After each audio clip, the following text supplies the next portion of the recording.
Деги кайсы жердесиңер? Ошону айтчы мага. Токойдобуз эже. Польшага кеткен жолдобуз. Кайдагы Польша? Сен эмне деп жатасың? Ай, эже кечиресиз. Польша эмес, Полонез айылы жол экен. Эмне кылып жүрөсүңөр Полонез айылында? Мен таптакыр түшүнгөн жокмун. Неме биз Кинан жезденин машинесин уурдап айдап кеткенбиз. Анан эмне Багдад көчөсүндө турмак белек. Алла. Ай,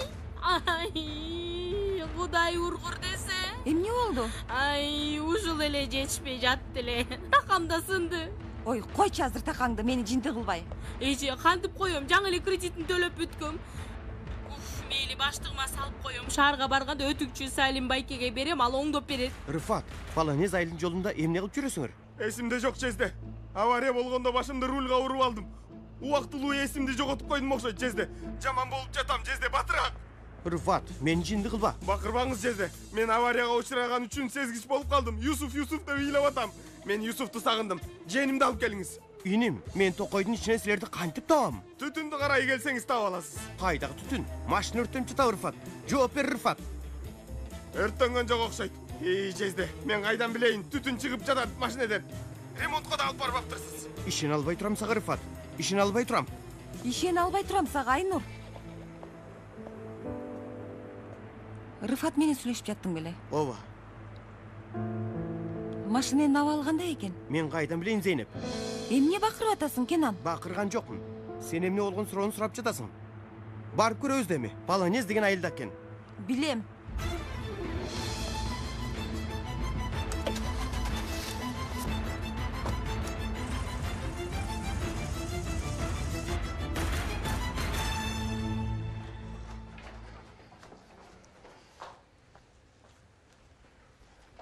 Кана алчы муну.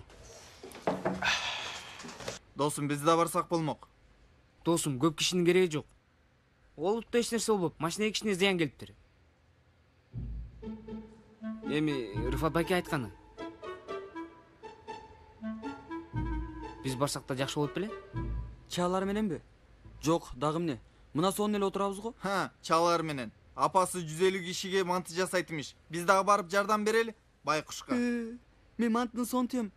Мындай пиясы көп кара мурч менен фарш жасайм. Бирок камырды жакшы жууруй албайм. Жан, досум, мен мындай дейин. Мендеги бар жоктун баарын сатып жиберип, мунун бардык акциясын сатып алайын. Кийин муну өлтүрүп салсам, мага жардам бересиңби? Кубаныч менен, досум. Мен барайын эми. Кеч болуп кетти. Тургутагай кабатыр болот.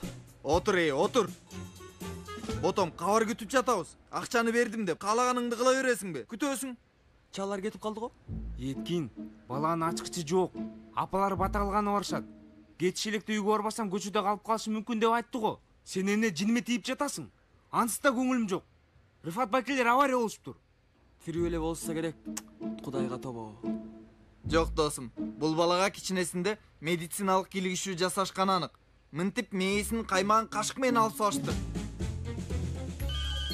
О, чалып жатат. Алло. Угуп жатам байке? Даярбы? Сонун байке, биз дагы даярбыз. Макул байке.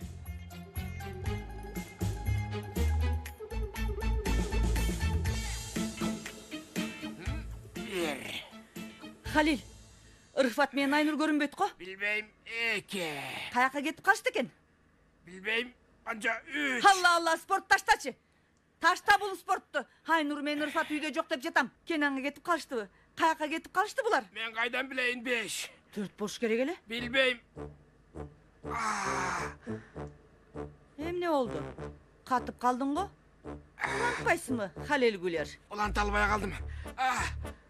Уланта албайсың албетте. Жашың улгайынкы тартып, акылың артка кетип баратат.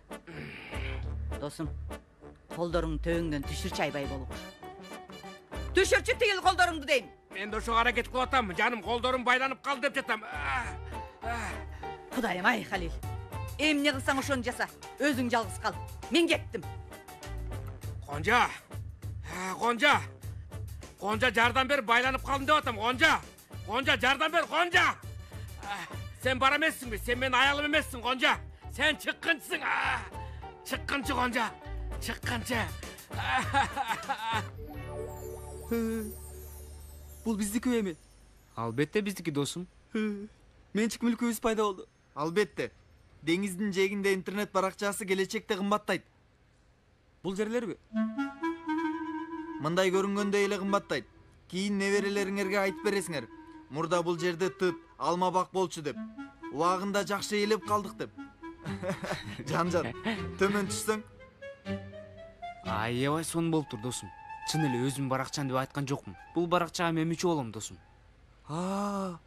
Чалардын кызыл костюмчан сүрөтүн коюп койдуңарбы? Ачууланбасын. Ачууланса муздак сууга жуунсун досум. Ич кийимчен болуп турган сүрөтүн биз таап койбой койдук. Балдар, бул көрүнүшкө жараша турган сонун афоризм эсиме түштү. Гарвардты келесолор бүтүрөт экен. Эмне үчүн? Сабактар аябай оңой бекен. Жок эткин. Акылдуулар бүтүрө электе эле бай болушат экен. Биздин Кайсериде дагы ушундай. Соодага эпчил болбогондорду мектепке жиберишет. Туура эле. Сонун экен. Бай болгондо Кайсериде Гарварддын филиалын ачалы. Менимче сонун болот. Урайынбы месине? Ур. Болуңуз жезде, болуңуз, каякта жүрөсүз? Эй, түн ортосунда токойдо эмне кылып жүрөбүз я? Биз эмне токой карылчусу элек? Алла, сен айттың го машинени айда деп. Мени кара, күнөөнү мага шылтаба, оозуң мурдуңду жарты салам эй. Сен айтпадың беле токой абасы романтикага жакшы болот деп. Алла, машинени уурдап жатканда макул элең го? Албетте. Бирок мен жиндимин да, өзүм жиндимин, күйөм да, үйдүн таянычы, каалаганыңа ооба деп. Сураба сен, токойдо эмне кылып жатабыз? Бул машина эмне, кислород менен иштейби? Аю түшөбү, карышкыр чыгабыз, сураба сен. Ой козум, сүйлөбөчү болду. Мотор муздасын, алла. Ганс менен Греттага окшоп токойдун ортосунда калдык. Колдогонун ордуна. Алла. Козум, бул эмненин үнү? Ай, билбейм, Рыфат, бул эмне? Козум, арыстан болбосо керек. Ай, Кудай сактасын. Жезден бергенчи окшойт. Кара, чыкчы козум. Ай. Рыфат, жакшы элесиң кайным? Жезде, аябай коруктук. Апаптап койчу. Айнур, жакшы элесиңби? Башыңды жарып алган жоксуңбу? Жок эже, Кудайга шүгүр, коопсуздук кайышын тагынгам. Шак булкуп Рыфатты желкеге бир урдум, башы рулдан топко окшоп секирди микроб. Жакшы элесиңер балам. Бир нерсе болду, ооруканага баралыбы? Жок эй жезде, апыртып атат. Рыфат, сен эмнеге үйдүн алдында турган машинени ууруга окшоп айдап кеттиң? Же айдоочулук күбөлүгүң жок? Өлдү бул машина, өлдү. Рыфат, ай. Мага бир нерсе болуп атат жезде. Эч нерсе эсимде жок жезде. Жезде, жаныңыздагы мырза ким я? Саламатсызбы, кош келиңиз, жакшысызбы? Сиз дагы кош келиңиз айым. Түн ортосунда сизди убара кылдык. Зейнеп эже, айым бул досуңузбу? Рыфат, ай эже күйөөм өзүн жоготуп атат. Рыфат, жаным өзүңө кел. Рыфат, өзүңө кел. Жесир калтырба мени, Рыфат. Козум, кара сен дагы эсимде жоксуң. Сиз кимсиз козум, я? Сен адам болбойсуңбу? Адам болбойсуңбу, Рыфат? Бул машинени көбөтесем эмне? Жезде, эч нерсе менин эсимде жок азыркы учурда. Бөбөктүн эс тутумундай азыр меники. Баарын унутуп койдум. Сен унутканыңды. Бир жумадан кийин.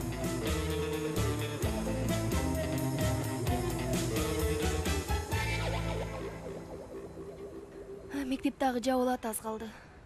Мен быйыл эмнегедир каникулга чыккым келген жок. Эмнеге? КамАЗдан алыс боло турганың үчүн эмеспи? Эми ал дагы бар. Анан сынак дагы болот. Каникулда эс ала албайбыз го. Мен дагы бул жайды жакшы өткөзүшүм керек.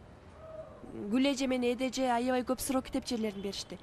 Эрзинжанда отуруп сабак окушум керек. Каникулда эс алуу деген жок. Бир нерсе айтайын. Даярдоочу курстарга стипендия үчүн сынактары бар. Тапшырып көрбөйсүң? Көп эле бар, жок дегенде бирөөсү болсо керек. Караштырдым. 100% стипендия берген жок. Эң жакшы 75% стипендия берет экен. Калган дагы эле кымбат. Салам. Кандайсыңар кыздар? Жакшы, өзүңчү? Сонун. Бетиң жылмайып эле болбойт, эмне болду? Жеңилдеп калдым Айшагүл. Даярдоочу курстарга акыркысы болуп жазылдым. Аябай кубандым. Көрөбүз го, али анык эмес. Сен эмне кыласың? Качан барып жазыласың эми? Көрөбүз го. Бирок ылдамыраак болушуң керек. Жакшы курстардын квотасы түгөнөйүн деп калбады. Мен ансыз деле бул жылды эсептебейм. Эми мектеп, даярдоо курстар, анан жеке сабактар болот го дейм. Эми апамды уят кылбай жакшылап окушум керек. Быйыл сөзсүз окууга киришим керек.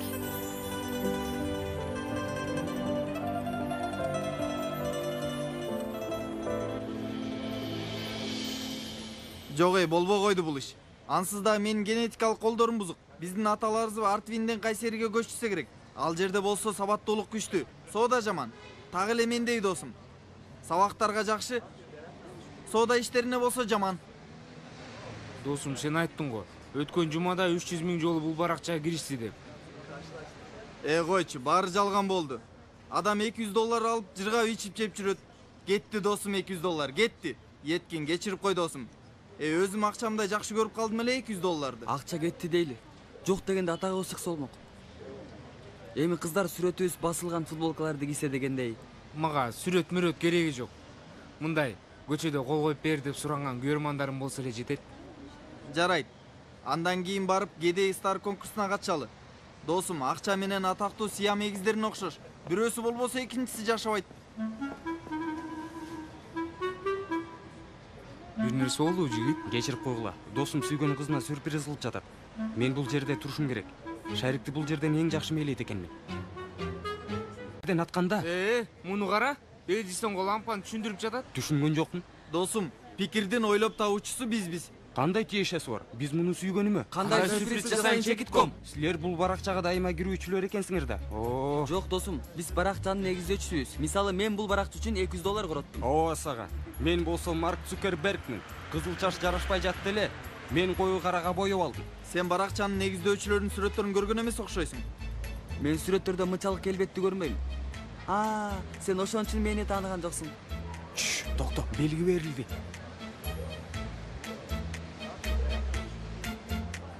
Эй, досум, кулагыңды кичине алчы. Бутан көрө албай жатам.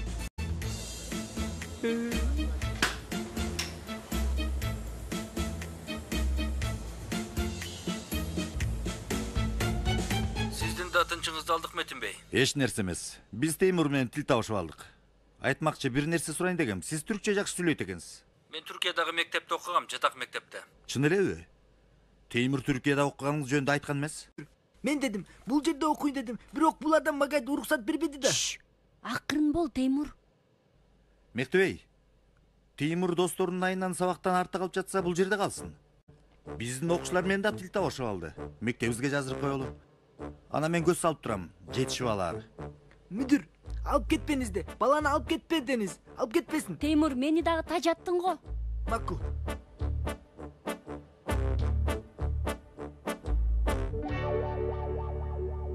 Жакшы. Азаматтар, эми кемчиликтер бар, бирок жакшы. Бир нерсе дедиңизби, Селимбей? Сүйгөнүмө кандай сюрприз жазайын? Chekit.com. Биздин балдардын интернет баракчасы. Аябай Муну билемин я. Биздин Еткин дагы бар арасында. Кечинде жатканга чейин сурады, кандай сюрприз кылса болот деп. Мен бир-эки пикир айттым албетте. Сонун? Кандай пикир мисалы? Мисалы, Таттуулар кафесине чакыргыла дедим. Пудинг заказ бересиңер, үстүндө бал муздак болот. Андан гүл бергиле дедим. Жанына открытка жазып койгула. Кийин бийге чакыргыла дедим. Мен али көрө элекмин. Тигине карап көрсөм болобу? Албетте. PHP негизинде жазышыптыр баракчаны. Бирок линк жок, линк маанилүү. Эми көрсөтүүчү линктер болбосо баракчага кызык азайышы мүмкүн. Видеолордун лодинг убактыларында ылдамдатыш керек. Байланыш ылдамдыгы башкача болгон үчүн катып калышы мүмкүн. Эми видеолордун көлөмүн кичирейтип жүктөшсө. Сиз жакшы карапчылсыз. Кызык пикирлери бар бекен балдардын. Табышып туруп анан. Мен сюрприздерге караган жокмун.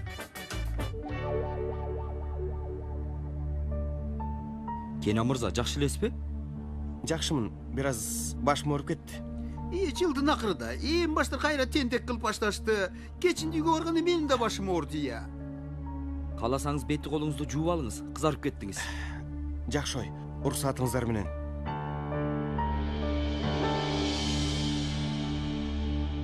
Чыаларга бул кызыл костюмду мен кийгизип койгом. Кандай болуптур? Абдан жакшы я. Кантип көндүрүп алдыңыз? Photoshop.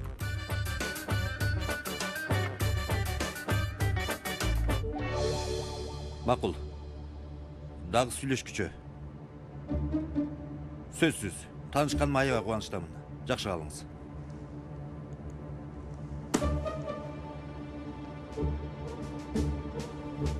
Müdür, emne boldu? Ha? Emne dedi? Öçürüp koydu bu. Ruhsat verdi mi? Türkiye'de kalamın mı? Kaldın. Allah! Allah! Saga min mertebe şükür. Kelinizçi, ah! Ah, siz dagы келиңиz.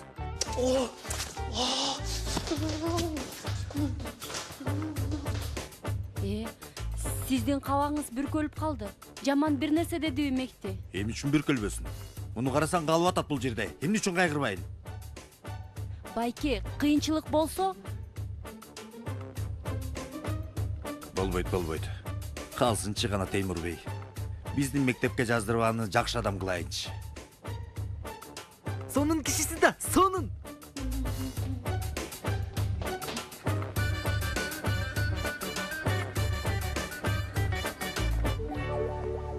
Келетат балдар. Көндүрүү акырын айткыла. Соп жыгылып калбасын. Кандайсыңар келбеттүү менин инилерим? Жактыбы? Чалар, атактуу болдук. Досум, токтосоң, акырын көндүрүп айтабыз дедик элек го. Досум, биз мына төртөөбүз баарыбыз бай болдук, бай. Толтур акчабыз болот. Досум, баракчабызга кирүү боюнча рекорд жасап атат. Баары билип калыптыр. Баракчы жөнүндө укпан калган жок. Билем, достор. Каяктан билесиң? Досум, Жарнактан мага бир киши чалды. Интернет фирмасы бар экен. Куттуктады эмне? Ыраазычылыгыбызды айтсаң болмок? Айттым, Еткин, айттым. Тиги киши дагы бизге кичине акча берейин деп айтты. Кандай акча? Алла, эми түрк лирасы болот деди, доллар болот деди, евро болот деди. Досум, кишинин баракчаны сатып алгысы келип жатыптыр. Мен дагы айттым. Биз дедим, 4 өнөктөшпүз дедим. Киши болсо айтты. Баарыңар деди. Канаттандыра турган сан менен келем деди. Досум, бирөө бизди шылдыңдап жаткан жокпу? Досум, башында мен да ошентип ойлодум. Кийин болсо кишинин атын билдим. Кемал Чухадар. Аны интернеттен издеп окудум. 862.324 натыйжа чыкты. 862.324 натыйжа. Эми бул киши Билл Гейтстин түрк дублёру экен. Канча акча берет экен ага? Антип дароо макул болбойлу, соода кылалы. Атам ар дайым соода кылбай туруп, алынган нерсе эң кымбат нерсе дейт эле. Досум, соода маселеси мен кайсерлик болгон Мариого тапшыралы дедим. Мындайча кишинин жанын терисине чыгарсын. Ооба досум, менимче Марио жасай алат. Марио. О. Тет. Катып калды бул. Тамашалап жатат. Ошондойбу? Марио. Марио. Өзүңө кел, досум. Ботон бала шок болуп калды. Досум, баланын жанында соода ишинин ийгилиги жөнүндө сүйлөбө да. Карачы, мындай нерсени укканда эси болуп калды. Мейли эмесе, жарыянын кереги жок. Жан, сен дагы карма колунан, досум. Бети колун жуйлу, өзүнө келсин. Мен эмне кылам? Менин ишим эмне болот? Еткин, сен мен майда чүйдөмдү ал дагы эсептеп 6 кадам алыс жүр. Марио аңтарылып жыгылып түшпөсүн, макулбу? Анан сүйлөбөй бас.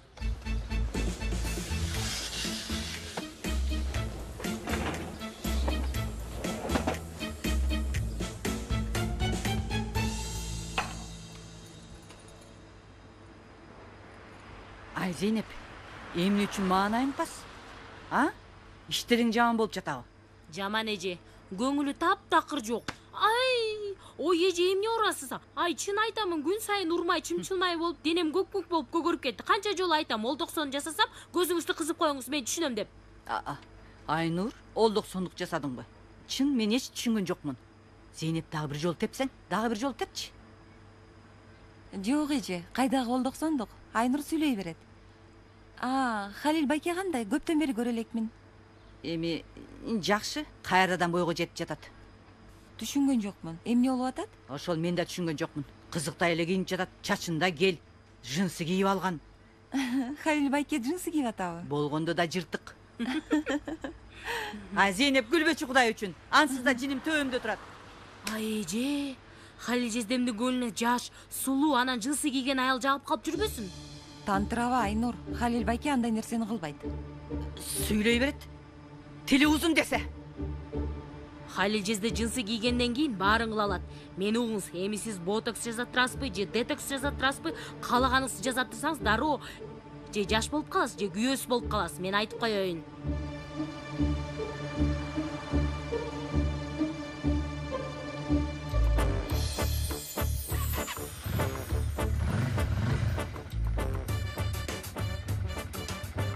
Болгончо бир аз батыраак болчу жаным, кечиге атабыз. Баратам, Халил.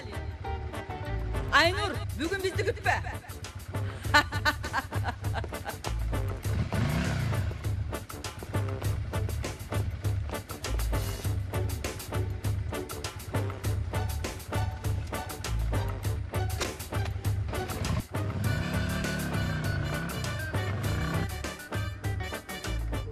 Аллам сақтасын. Ай, Құдайым, Аллам сақтасын. Мен чоң эле жиеним бар. Андай нерсени кыла албайм. Андай болбойт. Аллам сақтасын. 5 жылдан кийин Юсуфтун чоң энеси болуп каласыз. Башыңызды дубалга урасыз ошондо. Мени кара. Ай, эже болду, урбаңызчы. Канча жолу айтам, мындай кылыңыз, мындай деп. Бутум үзүлүп калды, чын. Зейнеп, дагы бир жол тепчи. Ошентчи, дагы бир жол тепчи. Катура. Андемесиз достор, дептер менен китептер жапкыла, жетчет. Дем алуу убактысы да келди. Баарыңар математикадан өттүңөр. Чоң рахмат. Сиздин жардамыңыз Чоң рахмат. Каникулда эмне кылайын деп жатасыңар? Эм агай, деңиз, кум, күн эң жакшы көргөн 3 ай. Агай, мен чыдабай калганга чейин сүйөйүн деп атам. Негир болуп келишим дагы мүмкүн. Баарыңар эс алат экенсиңер да. Келе жаткан сынакты ойлогон эч ким жокпу? Даярдоо курстарына бара тургандар. Мен бармын, агай. Мен үчүн быйыл эс алуу жок. Курстарга жазылдым. Бактылуу көрүнбөй элесиң го, Ямур. Эс албаш үчүн көп себебим бар, агай. Бирок эң маанилүүсү сынак, албетте. Мен устаканада болот окшойм, агай. Байкеме жардам беремин. Байкуш менин досум. Сенин атагың чыккан жок, даңкың да жок. Басуу боюнча рекордду жасаган интернет баракчам жок, бешене. Бешене эмес, досум. Көрүнүш. Айтпакчы, интернет баракчаңар аябай сонун болуп турбалдар. Куттуктайм. Колуңар куру болбосун. Чоң рахмат агай. Альтернативалуу жолду табууну сизден үйрөндүк. Агай, кээ бир досторубуз сизди жакшы укпай калышты окшойт. Биз сизди аябай жакшы угуп колдондук. Анан ийгиликке жеттик. Өзүңөрдү көп кемсинтпегиле балдар. Адамдын бактысы өзүнүн колунда болот. Мен эч нерсе кылган жокмун. Ошондой да, Үнзиле? Билбейм. Ошондой болсо керек, агай. Ошондой. Бирөөсү эс алганы кетет, башкасы сабак окуганы. Экөөсүн тең чогуу жасай турган жокпу? Экөөсү тең чогуу болбойт да, агай. Бирөөсүн тандашыбыз керек. Негизи ошондой. Чындыгында Айшөгүл. Бирок Нержет Сопки Сойхан лицейинде андай эмес. Сүзүп барат математиканы окуса болорун силер жакшы билесиңер да, туурабы Айшөгүл? Агай, быйыл дагы даярдоо курстарын ачасызбы? Бассейн жана башка дегендей. Адамдын бактысы өз колунда болот деп айттым го.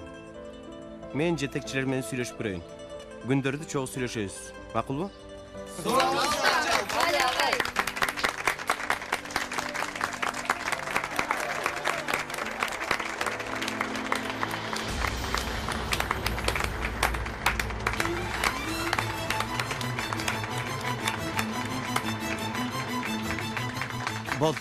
Болду. Агай, сиз жубайыңызга кантип сөз айттыргансыз турмушка чыгууну? Башында сүйлөшөлү деп өзүнө эле сөз айттыргам, ия. Сизге таарынган беле? Жок, яу. Эмнеге таарынат эле? Эми сүйлөшөлү деп сунуш кылгам. Кыз жигит бололу деп. Чоң рахмат. Аябай назик эле. Капа кылган жок. Макул болду, ия. Кантип үйлөнүү сунушун кылдыңыз? Таттуулар кафесинде болчубуз, отурганбыз. Үй бүлөң макулдашса, үй бүлөм үйүңөргө келет. Жакшы бир маселе боюнча дедим. Аябай кубанып кетти. Жылмайып эле койгон, ия. Көп кубанбаптыр да анда. Эмне үчүн, ия? Жылмайып койду го, ия. Мойнуңуздан кучакта бакырып сүйүнбөптүр го? Болмок беле андай нерсе, ия. Башкалардын жанында уят деген нерсе бар, ия. Саламатсыңарбы? Саламатчылык, Кенен бей. Кенен мырза, мен сизден бир нерсе сурайын дегем. Мен дагы сизден бир нерсе сурайын дегем. Мындай дейм. Бул жайдагы балдар үчүн курс ачсак бия? Бекер университетке даярдоо үчүн кандай дейсиңер? Мен макулмун, ия. Кубаныч менен. Сонун кишисиз. Мен дагы ошентип ойлогом. Мен да макул болот элем. Университетке кирүү сынактарында компьютер суроолору жок да. Билемин. Бирок мындай кылалы. Бул курсту ачууда компьютер бизге кол кабыш кылсын. Макул. Анда мен да кошулам. Эми балдардын билгендери компьютерде отурганда жакшыраак болот экен. Суроолорду компьютер аркылуу сурасак, арасында мындай кыска оюн кошуп коюп турабыз. Макул Кенен бей. Оп-оңой. Мен жай карамын. Эң сонун. Митхат бей. Мага капа болбогула. Мен эч катыша албайм. Себеби толугу менен эс алгым келет. Мен дагы ошентип ойлогом. Ошондуктан ардактуу биология мугалими болгон досум менен сүйлөштүм. Ал бизге жардам берет. Сиз окуучуларыңызды эч ойлонбоңуз, Митхат бей. Эс ала бериңиз.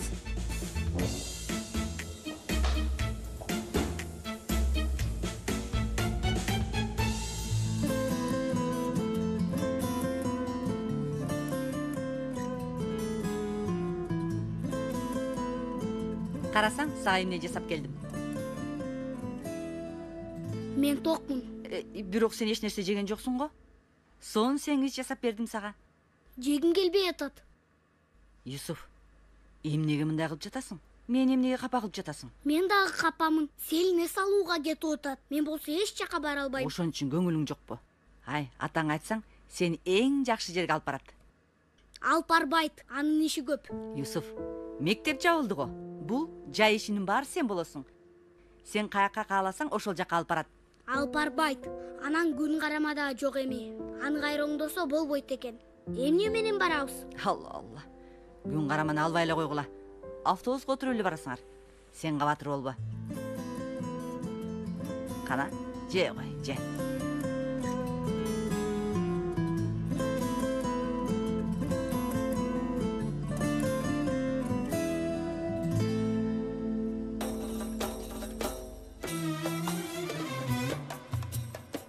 Айнур, шекер камырын алып берчи.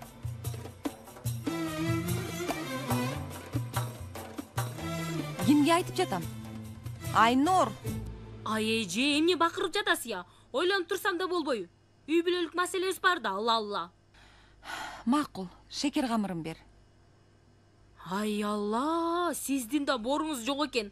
Адам сурайт болчу, Айнурум кандай көйгөйүң бар деп, туурабы? Кандай көйгөйүң бар, Айнур? Биз Кенан жездебиздин машинесин бузуп салдык го. Бир жумадан бери сүйлөшпөй жатат. Алтыным Руфатым да уктай албай жатат. Ойлонуп атат, кантип биз Кенан жезде менен жарашабыз деп. Мен кайдан билейин, Айнур? Силер менен бир жума сүйлөшпөсө, мен менен 2 жумадан бери. Көрүп турасыңбы? Менден эмне сурап жатасың? Мен кайдан билейин?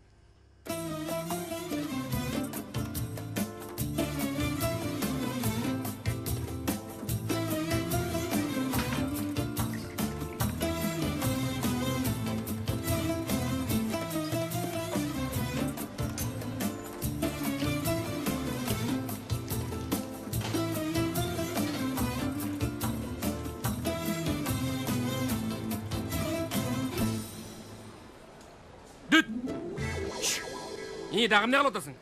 Мени кара Рыфат санжаклы. Кайра бул жерден Айнурага бир нерсе алып атасың, Эгер бул гүлдөрдүн акчасындагы Арифке жаздырып койгон болсоң, чынын айтам, бир уруп гүл чыгарам тим эле. Кенан жездеми алып кетип атам. Мени кечиришке. Нам менен чай. Кыйналасың баатырым. Иш антип бүтпөйт. Сен кишинин машинесин жок кылдың. Ай, андай демеңизчи жезде. Колдорунан өбөм. Керек болсо буттарынан дагы. Колдоруна жармашып алам. Мейли, мен кетем. Келесо. Ушунча жылда мен сага чыдап жашап келатам. Бир жолда мен колумду өп койдуңбу? Бир жол мага гүл алып бердиңби? Алып бер мага дагы, Лилия. Мага да гвоздик алып бер. Алып бер. Мага да гүл алып бер. Сиз ушунчалык карып калдыңызбы, Халил байке? Жүрөк мышыкты болуп кайдан келе калдың? Эмне деп атасың? Сиз кол өптүрө турган жашта эмессиз го, байке. Жап-жаш кишисиз. Жөн элеби? Билем, аны өзүм да билем. Жөн эле тамашалап аткам да. Жөн эле тамашалап аткам. Көйнөгүңүз сонун экен. Аяктан алдыңыз байке. Мен дагы сатып алайын. Жөн элеби? Дүкөндөн, тиги өткөл жактагы. Сонун экен. Көйнөгүңүз аябай жакты. Сизге да сонун жарашыптыр. Сага бир нерсе айтайынбы, ук досум. Бул мектепте эң мыкты адамсың. Сени сыйлайм, чын айтам. Бери кара, азаматсың Мустафа.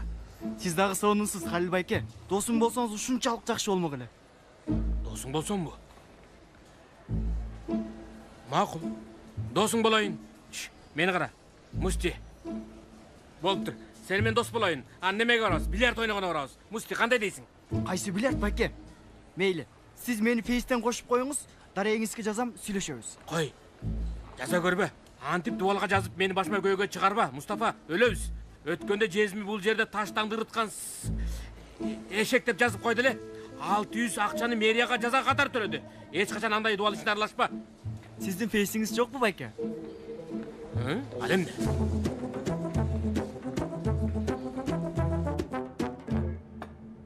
курс жөнүндө пикир аябай жакшы дечи. Берки бассейнде эмне кыласың? Эми былтыркы окшош нерсе кылабыз да, мажбурбуз. Жыл сайын окуучуларың топ-топ каптап кетишти дешпесин? Биринчи сүйлөшүп көрсөң болмок? Жок, эмне үчүн сүйлөштүм деп ойлоп атасың? Чалдым. Мен бир нерсе dey электере, бул жайда балдар келеби деп сурады. Ишин албай турам, жакшы, кыйышпас бала экен. Сенин мурунку окуучуң беле? Ооба. Мурун окуучум эле. Бул да биздин мугалимдердин алган баасы окшойт. Окуучум ага мыкты деген баа койду. Метинбей туура чечим кабыл алды, Кенан. Эмне жөндө? Мүдүр жардамчысы боюнча сенден жакшы эч кимди таба албайт болчу, Кенан. Чындыгында Метинбейдин мени тандаганы туура. Бирок мен мугалимдикти тандадым, Седев. Бул башкаруу иши мен үчүн эмес. Жезде, колуңузду бериңиз жөбөйүн. Төрүчү Рыфат, эмне кылып Жезде, жатасың? колуңузду бериңиз жөбөйүн. Бул ыйык колдорду өппөй анан эмне кылалы? Бериңиз. Кудай үчүн эмне кылып жатасың? Жезде, өппөсөм бул жерден такыр жылбаймын. Биринчи колуңузду өбөм, андан кийин буларды жейсиз. Рыфат.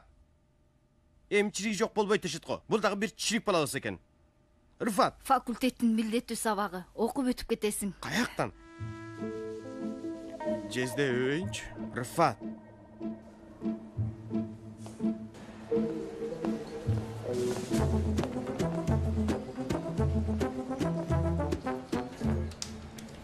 Апыртып жибердиң го, Марио. Кебетең эмне дейт? Ботокс жасатканга окшоп калды бет. Күлгөндү токточу. Эмне кыларыбызды сүйлөшөлү. Эмне кылайын досум? Өзүмдү токтото албай жатам. Ийгиликке мынчалык бат жетебиз деп ойлогон эмесмин. Гүл досум, гүл. Биз акыркы күлгөндөрбүз. Жакшы күлүшүбүз керек. Оозуң желкенге жеткенге чейин гүл. Буга татыктуубуз.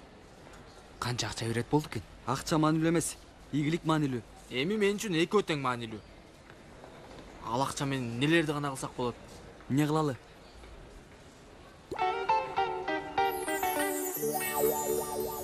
Достор, мен көп жылдан бери биринчи жолу эле мектепке келдим. Жанарбей, акыркы суроо. Сизди баскетболдун Абрамовичи деп аташат. Достор, мен эч ким эмесмин. Мен Жанержан Сойлуң. Макалага ошентип жазгыла. Сураныч. Чикаго Буллстун акциясын сатып алганыңыз чынбы? Достор, болбойт да мындай. Сураныч койгула эми. Багыштар ыңгайсыз болуп жатышат.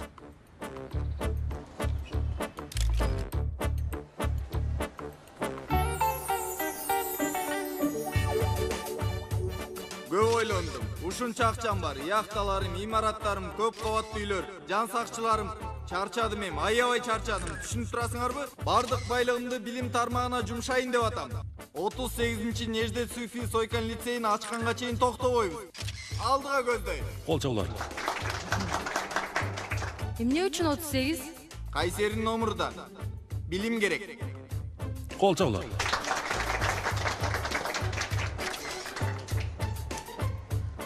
Кол чабуу. Кол чабуу.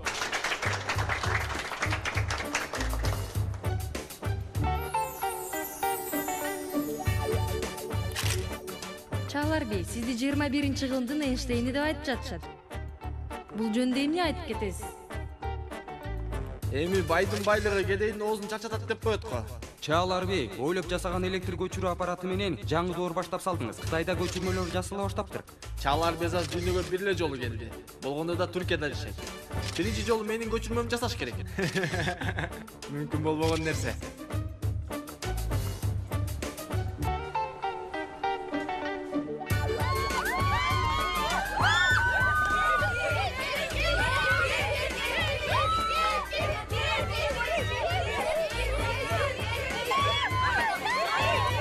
Макул. Кол коюп берем.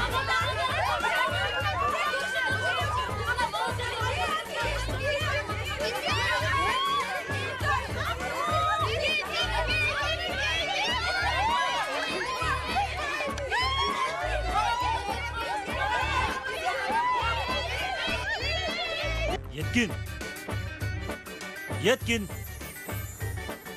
Ey Yetkин. Bir saatten beri kindi çakırıp жатабыз, ey. КамАЗ? Кочкор? Эмне болду? Кыздар гана? Кайсы кыздар? Эркектердин даратканасында кыздар эмне кылсын? Мен калып калдым. Каякта? Ким каякта, Yetkин? Досум, аябай катуу уруп салдым окшойт, эй, башына. Бат! Деген үн чыкты, досум, ичи бош да. Ичи бош, бирок келесі onun интернет баракчасы бар. Досум, бизди жаман четтетип коюшту. Ыйлай тургалы абалдам. Кошкор ыйлаба досум. Башыңды тик карма. Анан биз дагы интернет баракчасын ачабыз. Экөөнөктөшбүз. Акча дагы бөлүнбөйт. Чын эле, эмне ачалы? Чыныгы сүйгөнүмө кандай сюрприз кылайын? Check.com.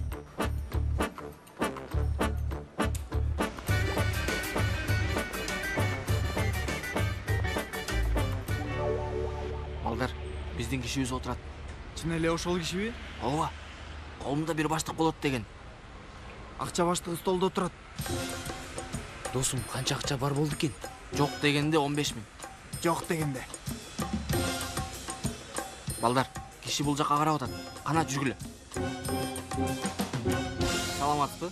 Келдиңерби? Саламатсыз. Кош келдиңерби балдар? Саламатсызбы? Саламатсыздар. Саламатсызбы? Саламатчылык. Мен Камал Чукадар. Биринчиден куттуктайм. Чынында аябай маанилүү долбоорду арткадыңар. Аябай ийгиликтүү. Эч нерсе эмес. Биз үчүн кыйын болгон жок. Мен мекеменин каржы иштери боюнча жооптуу кызматкеримин. Дароо баасын сүйлөшөлү. Албетте, ошон үчүн бул жердемин. Билесиңер да. Эми баракча жакшы, бирок жаңы. Тагыраак айтканда талапты канааттандыралык күчү жок. Баасын арзандатуу аракети макул болбоду. Менин номурум 38 менен башталат. Бул нерселерге ишенет билем. Эмне дедиң? Кантип угуп калдың? Эми билгениңерде эле менин чыгашам көп болот. Сиздин сунушуңуз кандай анан? Силердин өзүңөр ойлогон бир сан барбы? Сиз сунушуңузду биринчи айтсаңыз. Эми баштыкта 40 000 бар. Келгиле, келишели.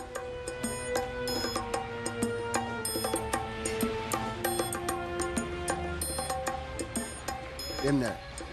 Ömer.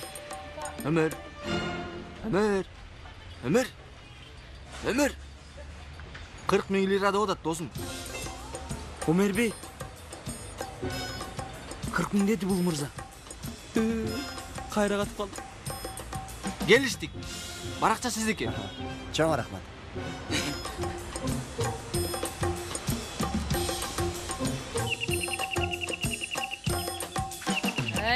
Баратам. Чыдап тур. Салам Гонжа, кандайсың? Мага конжик дебе. Кебетең эмне дейт? Карай албай жатам. Колуңдагы эмне?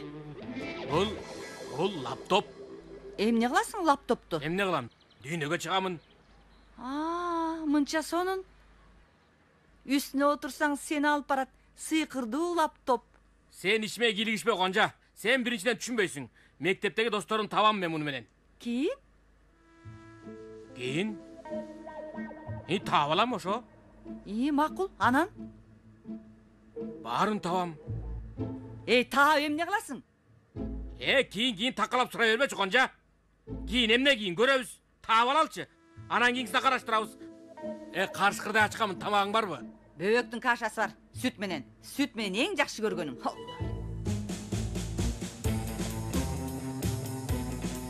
Süt menен?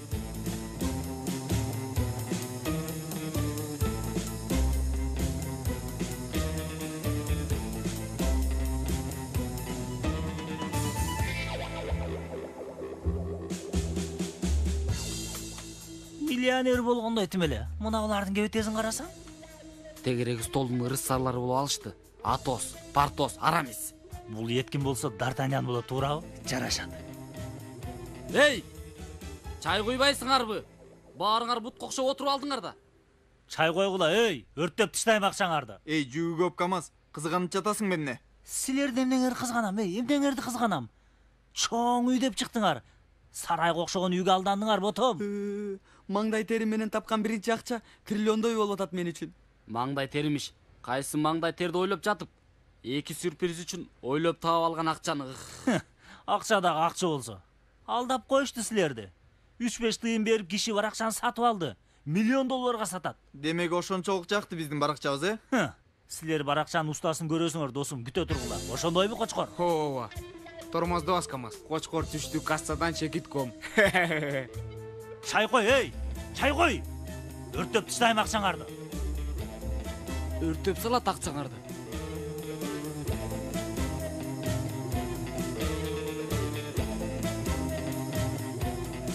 Жезде туура эмес жерге басып атасыз.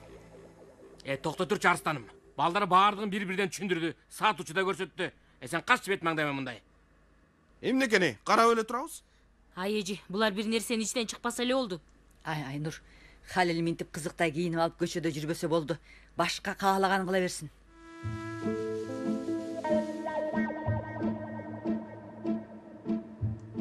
Аха. Муалла Шендүл. Муалла кими? Шендүл Муалла. Сага айттым эле го. Мектепте чогуу отурган досум бар деп топту сонун ойнойт эле. Кайсы Муалла? Халил! Токтой турчу Гонжа. Мектепте чогуу отурган досум таап алдым.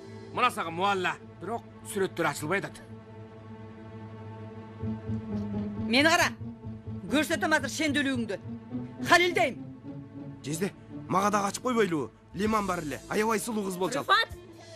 Эжи, чын айтам, мен мунун тилин жулуп алам. Лиман деп жатат. Аябай сулуу кыз болчу деп атат. Жок Айнур, өзүм эле анын тилин жулуп алам. Эмне экен? Шайыр экен, жесир экен. Мына сени таптым Муалла. Бирок сүрөттөр ачылбай атат. Эч көрө албай атам. Бул жерге басалыбы? Басчы гана. Юсуф, кел тамакка балам. Бол. Мен жебейм. Кандайчы жебейм? Тайжеңдикинен жедиңби? Жок. Анам балам курсаң ачкан жокпу? Ачты, бирок жебейм.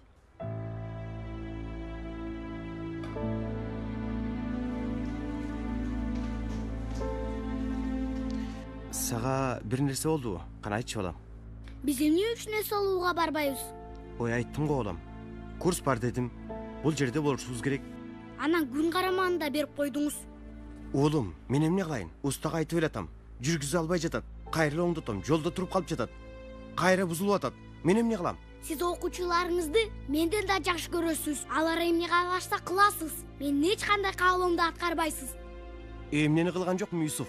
Бүгүнкү күнгө чейин эмнесин кылган жокмун? Эс алуу. Oğlum, айтып жатам го. Бул жерде иштейм деп сөз берип койгом. Келерки жыл барсак болбойбу? Анда дагы акчам жок дейсиз. Акчаңыз болсо, күн караманда оңдотот элеңиз. Юсуф, бөлмөңө бар. Барбайм. Юсуф, бөлмөңө бар.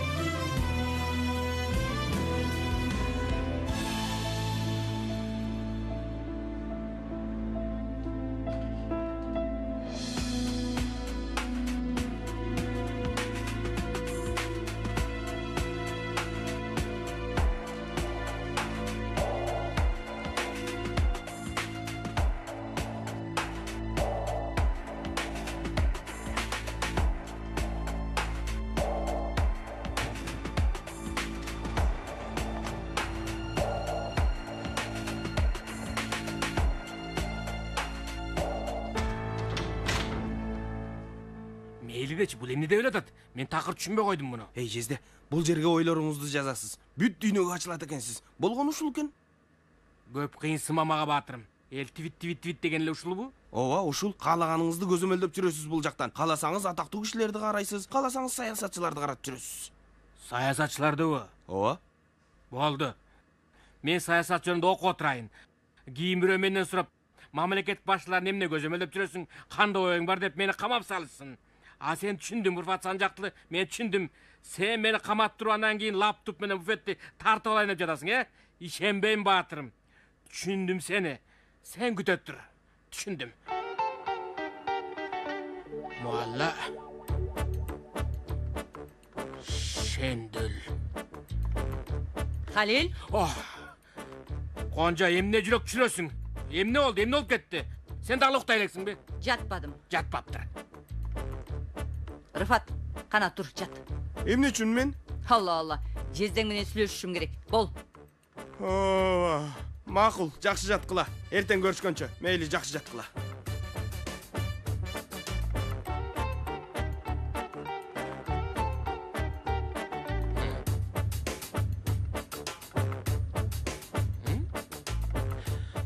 Эмне болду Гонжа? Жок дебе мага. Фейс эмне болгон болсо дагы, ошону мага да ачып бер. Жок, дем кой. Жүрү, бизде барып жаталы, жүрү. Алла, аш деп жатам. Кемалеттини кошуп алам мен. Конжа. Мени кара, Халил. Эгерде Шеңге окшоп жесир болушумду каалабасаң, ошону ачып бер мага. Бол, ач.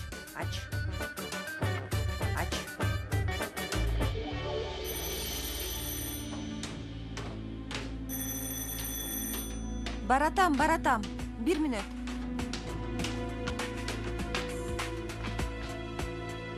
Ким бул?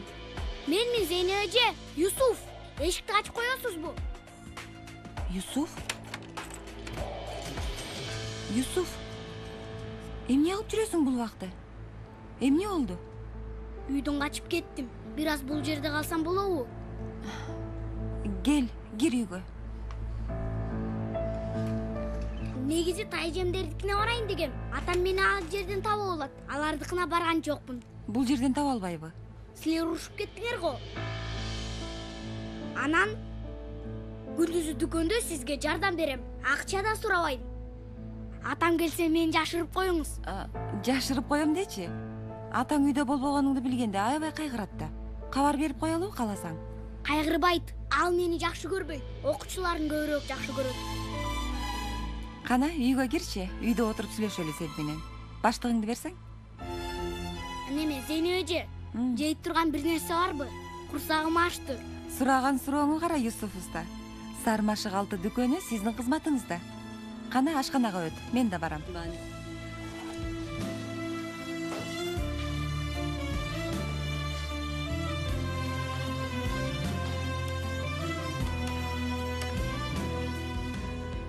Конжа. Тим койчу эски махабатыңды. Жок, болбойт. Мен Измиттеги бардык досторумду бирден кошомун. Мага да ачып бересиң. Бирок биз тааныш электе сага бир жуучу келгенде эле. Ал эмне болгон? Келе сону аты ким эле? Али Осман. Аны кошмой жок. Аны да кошуп алам. Баарын кошуп алам. Бирден кошомун. Жетет эме. Көрсөтөм сага Facebook'una сага дагы. Жетет энд досум. Алла. Эмнеге жетет экен? А сенчи жаштыгыңда махабатыңды эстеп кеттиң, Халил Гүлер. Макул, бүттү, болду, баш тарттым. Болду, эстебейм. Жынсымысы жок болду. Жөнөкөй шым кийем. Макулбу? Болдубу? Гантел менен машыгууларчы? Жок, белим ооруп, таштадым аны. Чачты майлоочу? Аның да зыяндуу экен. Түптөрүнө аба кирбейт экен, дароо чачтардын баары түшүп калат экен. Муала эмне болот? Кереги жок мулланын, Конжа. Сен гана менин досуңсуң, болду, жетет. Калганы маарыл эмес, болдубу, сүйлөбө, унут. Мени кара. Огуп атам. Чачыңдан 1 грамм кел, бутуңдан булгары бут кийимден башкасын көрсөм бар го. Кара. Али Османды кошуп алам. Тобада макулбу? Сен ал Али Османды ага мейилдечи, бирок Кемалеттин бир аз неме кылып атат, коркутуп атат. Эме ага мейилдечи. Менен дагы сөөктүрөк эле, туурабы? Сенден дагы сөөктүрөк. Ооба. Неме эле калды, бою да узунураак эле. Ооба, ошондой. Аны дагы баатырлардын баатыры деп, бул жерге келип леси болуп калсын. Эми жок, менин баатырым сенсиң. Менин жарым да, сырдашым да, жолдошум да сенсиң, Халил Гүлер. Чын элеби? Муштумду сездиң, Халил Гүлер. Макул.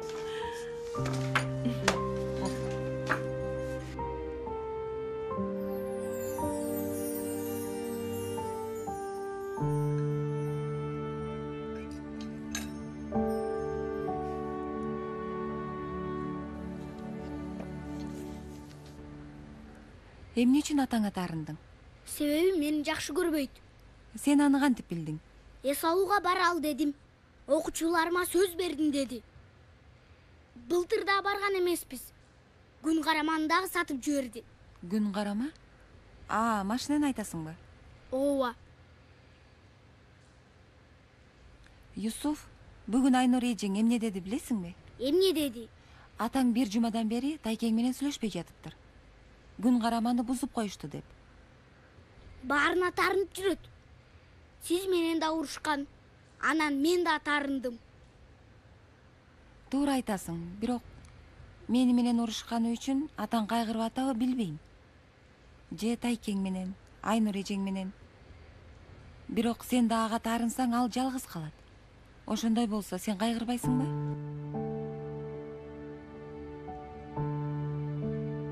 Том менен Джеррини билесиңби? Билем, мышык менен чычкан. Анда ошол мультфильмден мышыкты алып салсак, эмне болот? Болбойт да. Хажыбат менен кара көздү билесиңби? Билем, атам көрсөткөн болчу бир жолу. Хажыбатсыз кара көз болобу? Болбойт. Юсуф, кээ бир адамдар досу болбосо жашай алышпайт. Сен дагы атаңдын жашоосундагы эң кымбат досусуң. Сен болбосоң атаң дагы болбойт, жашай албайт. Так эле Таекең менен Айнур эжең окшош. Гүнжетай эжем менен Халил жездеме окшош. Же Жанер менен мага окшош.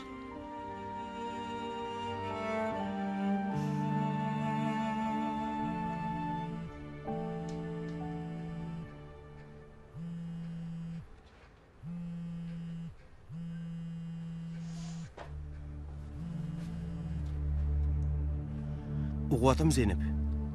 Кечирип кой, уйкуңду бузуп койдум окшойт. Жок, эч нерсе эмес. Эмне болду? Юсуф азыр биздикинде. Ошону айтып коеюн дегем, кабатыр болбо. Кандай чесиреткинде? Сага кичине жини келиптир. Биздин үйгө келди. Азыр жанымда. Тамашалап жатасың, Зейнеп? Жок, чын эле айтып жатам. Кааласаң берейин, өзүң сүйлөш. Алло, ата.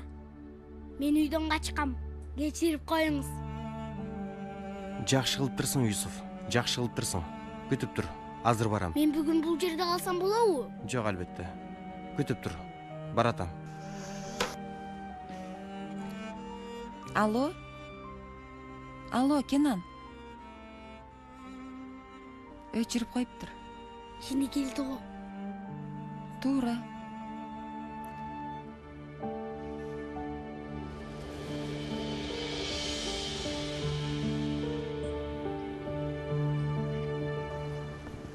Охи, досум, акыры жеңилдеп дем алып калдым. Канча күндөн бери уктай албай жаткам. Жигит эс алуу башталат деп аябай капа болуп кайгыра баштаптыр. Мага дагы билгизбейт албетте. Кенен агай жайкы курсу дегенде жеңилдеп калыптыр. Сен капа болдуңбу, томпогум менин? Канчалык корктум билбейсиңер. Гезиттеги каникул жарыяларын көрсөм ыйлап жаткам. Дагы эмне дейсиң? Ох, Ромашкага окшоп ачылдың го сен. Билесиңби? Көп жылдардын камазын трипортерге өзгөртүп ийдиң. Азаматсың, президент. Сенин козго окшоп маараган күндөрүңдү да унут элекпиз, досум. Кааласам ыйлайм, кааласам күлөм. Сага эмне? Бирок жаным дароо үмүттөнбө. Кенен агайды уктуң. Мектеп мүдүрүнөн уруксат алыш керек. Кенен агай бул сүйлөшүп койсо керек. Эй, Метин агай келатат. Бар, Метин агайдан сура. Бол. Чын элеби? Агай, саламатсызбы? Саламатчылык. Мен немен сурайын дегем. Бул жай даярдоо курстарын улантабыз да, Кайсы курс? Жайкы курсу? Бассейн, математика, физика, бассейн. Эч кандай курс жок. Жайында ремонт болот. Ремонт болот дейсизби? Кенан агай сүйлөшөм деген эле. Эмнени сүйлөшөт экен Кенан агайыңар? Жайкы курсу жөнүндө. Кенан агайыңар силерге үмүт берилектен мурун менен сүйлөсө болмок. Айткандай эле ремонт болот. Неме? Ремонт болот экен. Күндүзү шыбайбыз. Кечинде болсо сабак окуйбуз. Жакты мага. Сени угуп жатам. Эмне экен маанилүү болгон нерсе? Седев, мен неме дейм? Мен Анан? Кийин сүйлөшөлүбү? Селим, мектепке кирсем эле колумдан кармап ушул жерге чейин алып келдиң. Эми болсо кийин сүйлөшөлү дейсиң. Бул эмне? Макул. Анда азыр сүйлөшөлү. Биринчи бир нерсе кылышым керек, күтүп тур.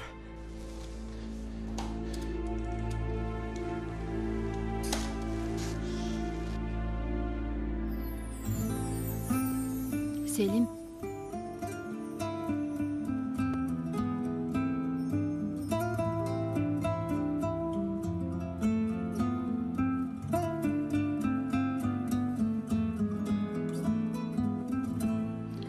Анан сен?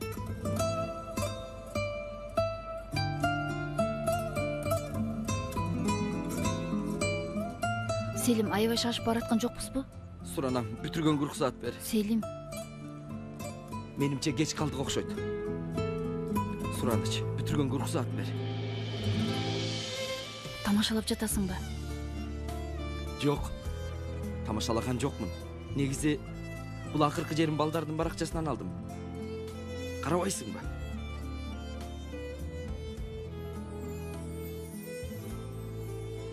Кечирип кой. Негизи жаңысын алайын деген, бирок сен муну тандайсың деп ойлодум. Жанарактан Сейфи менен сүйлөштүм Кенан Бей. Жайкы курс жөнүндө айтты. Ооба.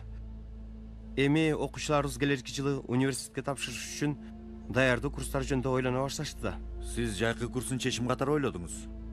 Мугалимдерибиздин көбү макулдашат. Кандай болсо да бүтөт, туурабы? Эми баары да ошондой эмес албетте. Кенан Бей, бул маселенин баарынан мурун менен сүйлөшүшүңүз керек эмес беле? Бирок мен балдарга айткам. Биринчи силер менен сүйлөшүшүм керек деп. Бирок алар антип айтышкан жокко. Өздөрүн ишендирип алыштыр. Кенан агай сүйлөшүп жайгарат деп. Ошондой болсо дагы Метин Бей, буга эмнеге каршысыз?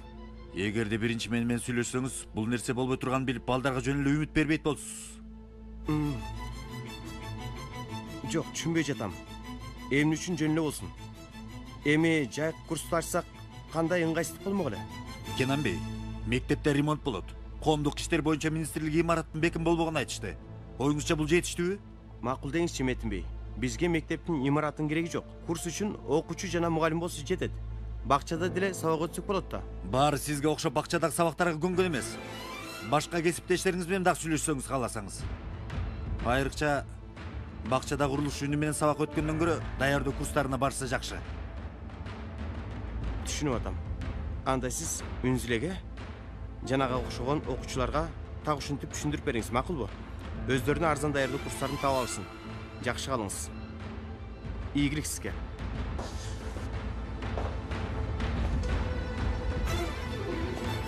Kenan Bey, жакшы элесизби? Kenan Bey! Kenan Bey! Kenan Bey! Kenan Bey! Kenan Bey! Мен негизи муну күткөн эмесмин, Селим. Мен дагы. Эми Шакекти колума таштап кетесиң деп ойлогом. Даяр болчумун өзү. Эми бардык нерсеге каршы. Андан да башка ыктымалычы? Ага даяр белең. Жок, даяр эмесмин. Сюрприз болот. Аябай жашып кеттикпи? Даяр эмессиңби? Же мен жоопкерчиликсиз адаммын. Кайсынысы деп бир нерсе дечи. Жүрөгүм токтоп калат. Ооба, аябай чукул болуп кетти. Негизи анча бат болгонубузду айта албайбыз. Бирок сен жоопкерчиликсиз адам эмессиң, Селим. Тескерисинче, ар дайым аябай камкор.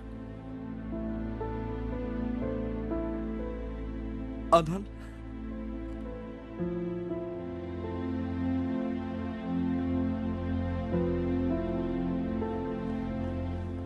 эми Балдар чуркагыла, Кенан агай жаман болуп жатат. Метин агайдын бөлмөсүнө ээ сооп калыптыр. Кенан.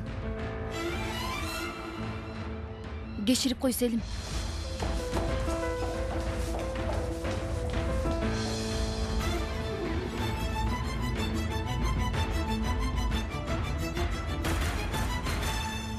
Балдар, мен силерге айтып атам. Кенан агай курс маселесин чечет. Эмнесин чечет, досум? Ремонт болот экен. Ой, койчу, аны ойлонбочу, жаным. Кенан агай бир чарасын табат го. Ал жагы туура дечи. Кенан агай куруучу болуп кийинип мектепке кирип, жашыруун сабак баштайт, ошондойбу? Болуңуз, Кенан агай. Бир айласын табыңыз. Сураныч. Эй, достор, чуркагыла. Кенан агайга жаман болду. Эмне деп атасың, сен? Ал Бетмен, анын калканы бар, ага эч нерсе болбойт. Тамашалаган жокмун. Тез жардам чакырышты. Метин агайдын бөлмөсүндө эси болуп жатат.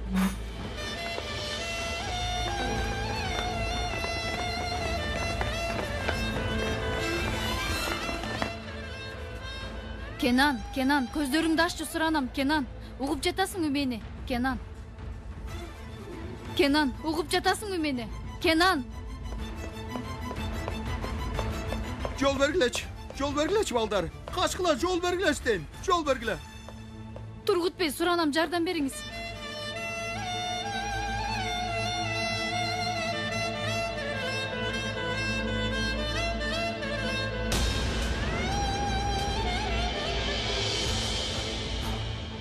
Кенан, Балдар тез жардам келелекпи дагы эле. Бошоткула эшиктин алдын. Классыңарга баргыла. Бошоткула, качкыла балдар. Кенан.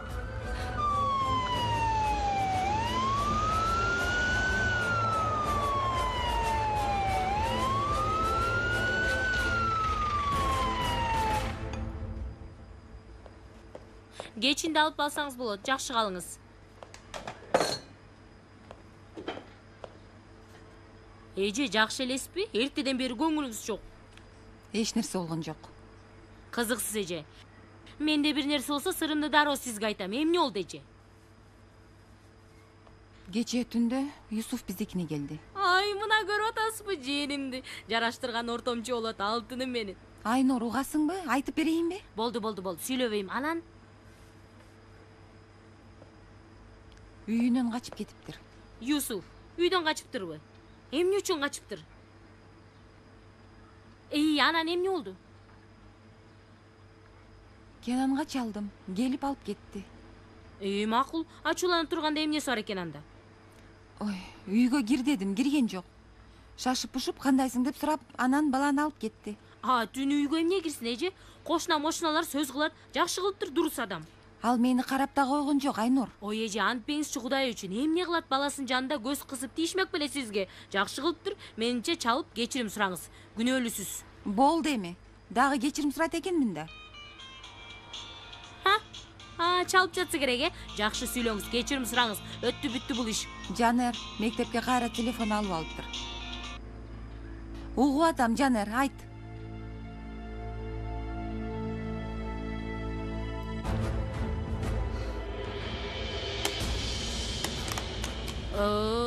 Телефон менен сүйлөшүп жатып, чүргөндү сизден көрдүм. Алыңыз. Кенанды ооруканага алып кетишиптир, Айнур.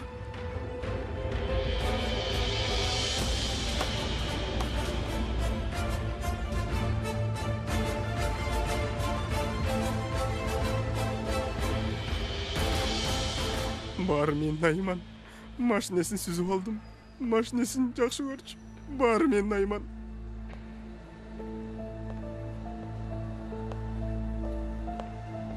Халил байке, дарыгерлер эч нерсе айткан жокпу? Эмне болуптур ага? Жок, эч нерсе айтышкан жок, Зейнеп. Меттин бейдин бөлөсүндө бир аз жаман болуптур. Биз барсак эс болуп жатыптыр. Кийин тез жардам келди. Ошондойбу? Буякка тез жардам менен келдик, мына ушундай болгону. Мен Найман машинесин буздум ошон үчүн. Рифат оозун талкага коймаса болдучу. Бас үнүңдү. Келгенден бери бир нерсе сүйлөп отурат, эчтеке кылбай эле. Болду. Сүйлөбө. Айнур. Гонжага кабар бердиңерби? Бердик, Жезде, бердик. Ал дагы Юсуфту мектептен алып келаткан экен. Эмне? Юсуф Баатыр билбесе жакшы болмок. Билем эми.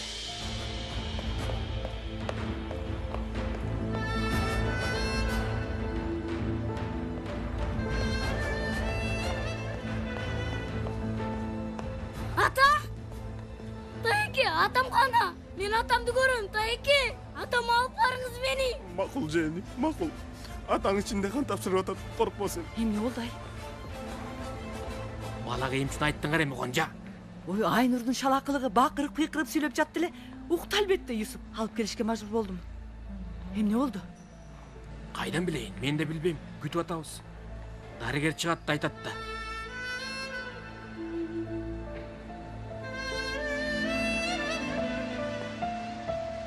Достор, эмне бул жерде турабыз? Үстүнө чыгып келбейлиби? Киргизбей атышпайбы? Кандайча киргизбей жатышат? Эмне үчүн? Көп адам экенбиз. Ушунча көп адам кире албайт экен. Коридордон кетирип салышты. Халил байке чалып коет бизге. Силер өзүңөр көрдүңөрбү? Кандай эле? Биз дагы 15 мүнөт мурда келдик. Эч ким эч нерсе билбейт. Митхат агай менен сүйлөштүм. Бизди түшүнүп колдошту. Жок деп жазышпайт экен. Жаза беришсин, досум. Маанилүү эмес. Кенан агай эле жакшы болсун. Жакшы болот албетте. Албетмен. Ага эч нерсе болбойт. Кайра бир жерден чыгат. Чыгат да, Камаз. Чыгат, досум, чыгат. Кандай гана кыйынчылыктардан өттү. Муну да өтөт албетте. Иншалла.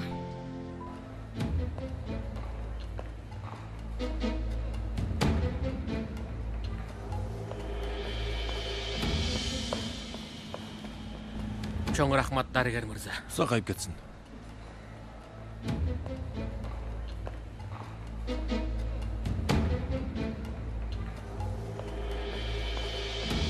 Алтыным, сен токтой тур. Алар сүйлөшсүн. Бизге айтып беришет, макулбу? Күтө тур. Халил, эмне болду? Эмне дейт? Мээсине кан коюлуп тур, операция болот экен. Эмне?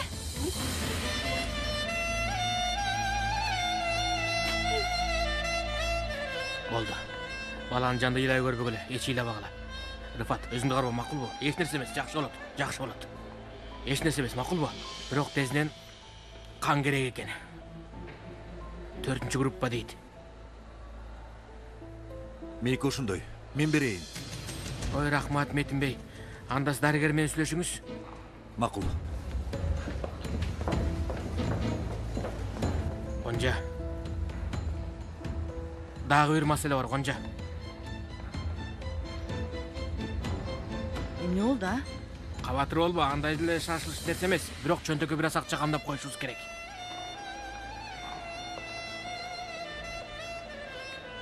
Ал мамлекет кызматкери. Кайсы акча жаным? Акча кереги жок. Акырба. Албетте ооруканада адам акча сурабайт, бирок кайдан билели? Гонжа.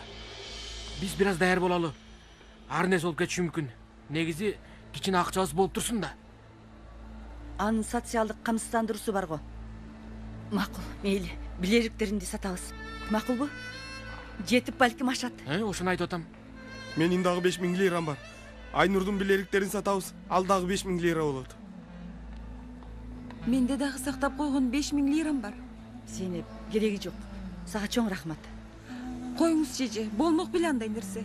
Айдын башында кызмат акыбызды алабыз. Мугалимдер менен сүйлөшөм. Керек болсо биз дагы жардам беребиз. Чоң рахмат Седеф айым.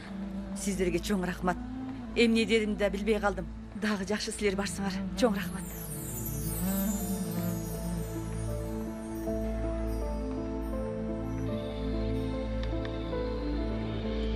Ушунча жетет. Балким дагы керектир. Ала бериңиз дагы. Көп бердиңиз анысы да. Сиз үчүн кооптуу болушу мүмкүн. Эч нерсе эмес, ала бериңиз. Сакайып кетиңиз.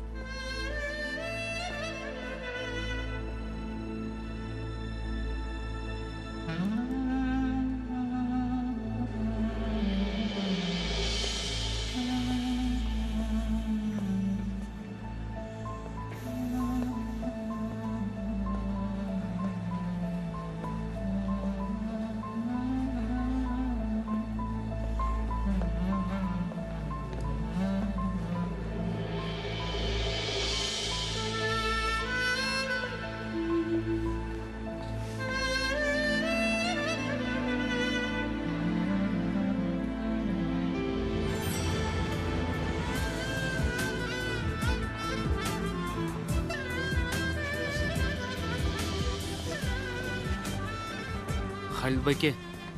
Айта бер батырым. Биз сүйлөшкөнүңөрдү уктук. Биздин 40 000 лирабыз бар. Эгерде кааласаңыз. Жок, кереги жок. Рахмат. Анысында бизге акчанын кереги жок. Болсо дагы биз өзүбүз чечебиз. Кабатыр болбогула. Ошондой болмок беле. Байке, эгер керек болсо айтыңыз. Бул акчаны мындан да жакшы нерсеге жумшай албайбыз. Ушундай абалда биз болсок, сиз эмне кылат элеңиз, байке? Же, Кенан ага эмне кылмак эле?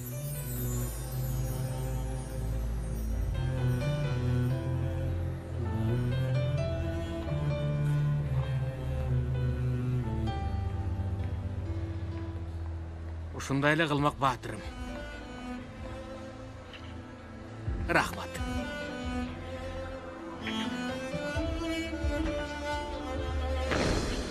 Бул да биздин мугалимдердин алган баасы окшойт. Окуучу мага мыкты деген баа койду.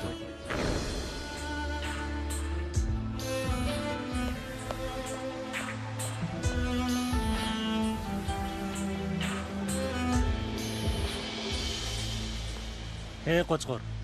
Былтыркы жайкы курсу сенин эсиңде барбы? Биринчи эле күнү сабакка ышкырып чакырган бизди. Тургут агайдын жүзүн көрсөм жакшы болмок.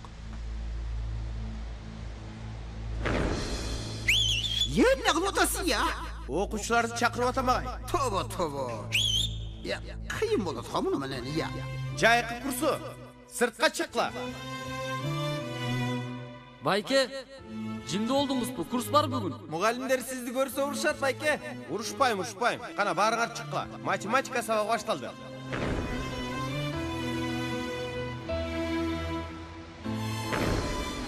Agay, жеңдик. Жеңдиңер. Құттықтайын. Бирок биринчи кечирим сурайын. Agayım ne üçün? Агай, биз куттуктоо күтүп жатканбыз. Кайдагы кечирим суроо? Себеби силерди укпай туруп баа бердим. Мушташты деп ойлодум. Уялтып жибердиңер мени. Агай, биз Кенан Дашандын окуучуларыбыз. Мушташу бизге жарашпайт. Биз анан альтернатива жолун таптык. Ойлоп тапкан жолуңардагы укмуш жол эмес, билип койгула. Бир жазы силерге берилет, албетте. Agay qanday жаза беришет? Табабызда да бир альтернативдүү жазаны.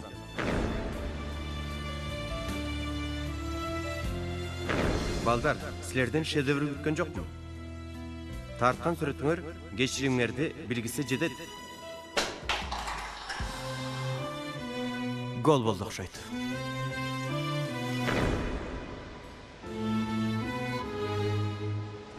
Кенан агай, бардык нерсе үчүн чоң рахмат. Ар дайым бар болуңуз. Кол чабуулар менен Кенан Дашанды сахнага чакырам.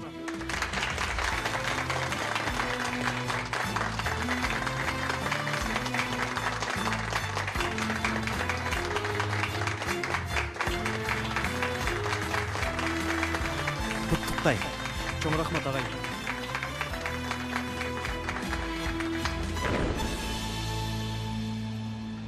Достор, өзүңөргө келгиле. Кенан агай бул кейти көрсө, көңүлү калат. Кыланч туура айтат.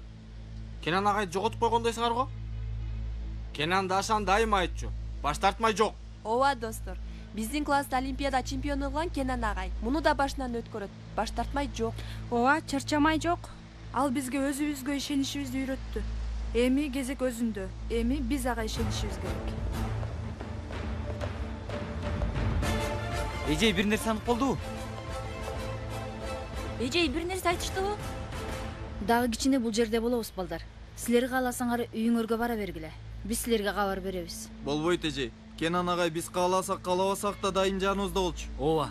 Ошондуктан убара болбоңуз эже. Эч ким эч жакка кетпейт. Билеймен. Мен болгону айтып көрөйүн дедим. Балдар, жанагы кылык жоруңарга алкыш айтам. Азаматсыңар. Бир досум мугалимдердин баасын окуучулар коет деп айткан. Жанагы окуучуларынан мыкты бааны алды. Өзү көрсө жакшы болмок.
Мага сени сүйөм деп айта элексиң. Койчу сени. Ушул кезге чейин дагы эле түшүнгөн жоксуңбу?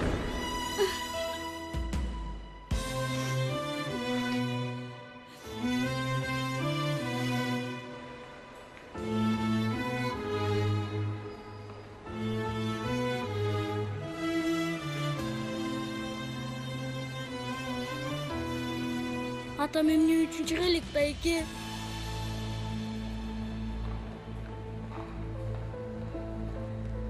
Алтыным, атаң кан тапшырып жатып эсин жоготуптур. Операция бөлмөсүнө киргизишти. Өзүнө келгенде чыгат. Мени алдап жатасыз. Эмне үчүн баары бул жерде анда? Баарысы атаңды аябай жакшы көрүшөт да.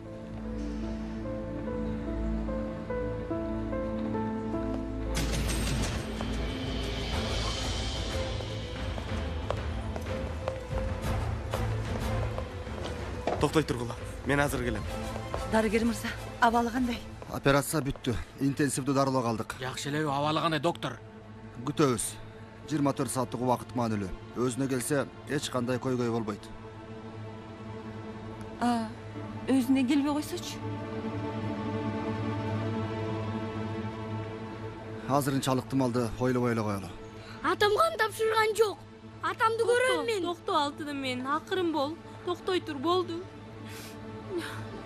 Дарыгер, эгер ал өзүнө келбесе эмне болот? Айтыңыз, суранычы. Жоготуп алышыбыз мүмкүн.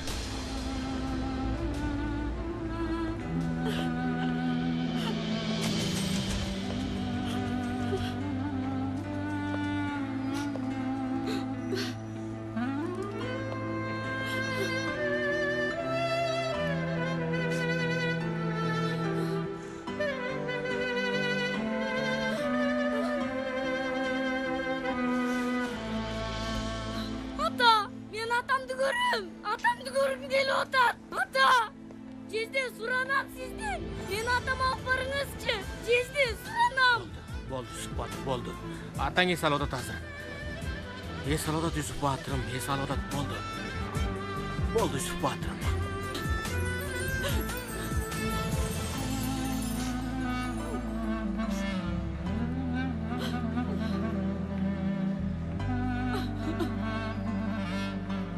Болду, Юсуп Батыр.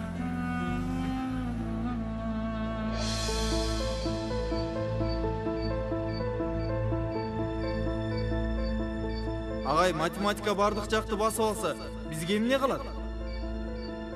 Силерге жашоо калды, достор. Мындайча айтканда, жашоо сүртүмдөрү, достор. Анда эмесе, мен жаңы математика мугалимдер Кенан Даашан.